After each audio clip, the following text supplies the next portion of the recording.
Bienvenue dans ce nouveau vlog et je suis très près de la caméra. Je me recule un peu. Le programme du jour c'est jardinage, j'adore. Et quand je dis jardinage, on habite en appartement donc forcément on improvise. Et surtout j'aimerais profiter de ce vlog pour revenir sur le week-end dernier. Je suis en formation en naturopathe. Donc ma semaine type elle se compose en lundi, mardi, mercredi, jeudi, je travaille en freelance. Et vendredi, c'est la journée, le vendredi et le week-end, c'est dédié à la naturopathie. Donc à la fois mon apprentissage et des cours qu'il faut que je suive, et aussi un week-end par mois, on se retrouve avec toutes les filles de la promo et on apprend, on a différents ateliers. Et le week-end dernier, il y avait samedi atelier permaculture et dimanche atelier hydrothérapie.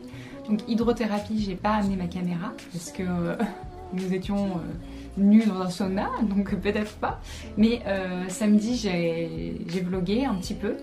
Et donc je me suis dit que ça pouvait être sympa de partager ces images-là. Donc ce sera un vlog un peu bigou, où il y aura à la fois aujourd'hui ce que je fais, c'est-à-dire un petit peu de comment est-ce que je fais pour avoir des plantes à l'appart et des fleurs, puisque je vais essayer de faire pousser des fleurs. Et un petit retour sur la semaine dernière. La plupart du temps, il y a une de mes amies naturopathes, une fille de ma promo, Emma, qui vient à l'appartement. Et Loïc n'était pas là ce week-end-là, donc il n'y avait ni Loïc ni Polly, mais par contre j'étais accompagnée d'Emma. C'est assez loin puisqu'on allait à Montreuil, ça s'appelle le Mur à fleurs.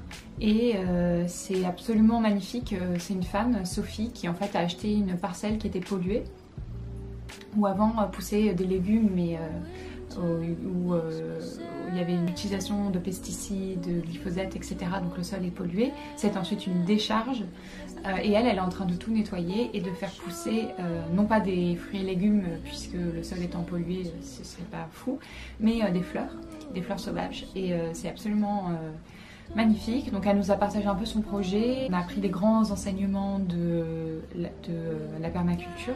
Je pourrais pas vous partager tout ce que j'ai appris en cette journée parce que c'était super riche, mais j'avais envie de partager avec vous les 3 grands principes de la permaculture selon Sophie. Premier principe, c'est de prendre soin de soi, qui est une étape super importante parce que si on ne prend pas soin de soi, on ne peut pas prendre soin des autres. Et c'est justement le second grand principe de la permaculture. Et le dernier, c'est évidemment de partager tout ce que l'on récolte, tout ce que l'on fait, c'est dans le but d'être partagé. J'ai trouvé que c'était des principes très chouettes et qui s'appliquent un peu à tout dans la vie. Donc voilà, c'est cadeau. Elle nous a beaucoup expliqué l'importance de la sélection des graines, du choix des graines et de la politique des graines qu'il y a en France et en Europe. C'était très intéressant. Donc voilà quelques images, vous verrez. On a défriché. À tout moment, je finis sur les fesses. On a planté, on a fait des bouquets. C'était vraiment une superbe journée au grand air.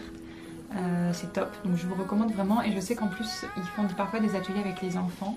En une semaine, le basilic thaï d'Emma a déjà pris. C'est assez génial de voir ça. Le mien, malheureusement, ne donne rien, mais je l'ai renversé en rentrant à l'appart. Et du coup, je pense que c'est mort. Donc j'ai des petits pots comme ça pour les semis. On peut aussi utiliser des boîtes d'œufs. Si jamais vous mangez des œufs, c'est tout à fait possible.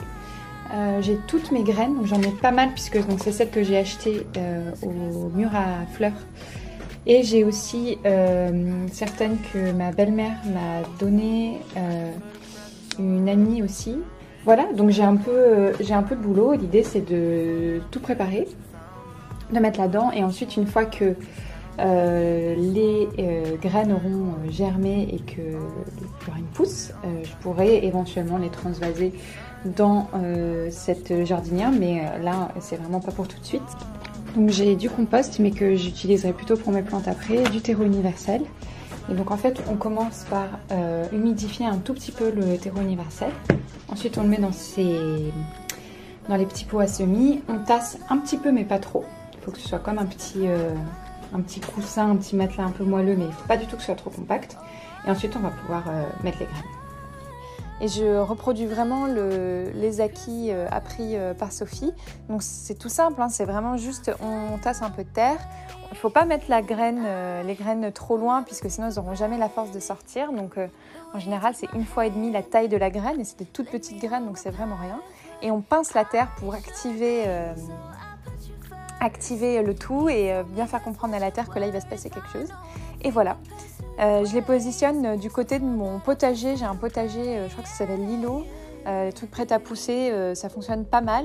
Et surtout, mes plantes aiment bien. Donc j'en fais un peu ma petite pouponnière pour les plantes qui vont pas très bien. Et je pense que ça va bien fonctionner pour faire germer mes graines. Donc voilà, pour le moment, je les ai toutes mises ici. Je trouve ça très mignon.